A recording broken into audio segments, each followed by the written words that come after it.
Okay, yan mga kasargo ha. Ganito yung sitwasyon ng tayo ng bola. Tira 1, kailangan ng preparasyon sa 2. Yan ha. Ngayon, paano natin malalagay ng preparasyon yan? Hindi naman natin pwedeng kuridahan, no?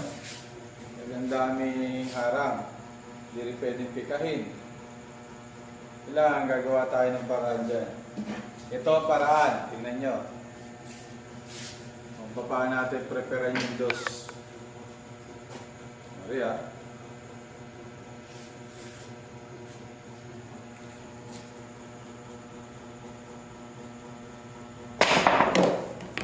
Yan.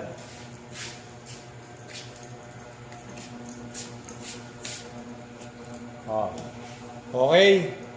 Okay mga kasargo. Ganda ng preparasyon ano. Kasi sabi ko sa inyo.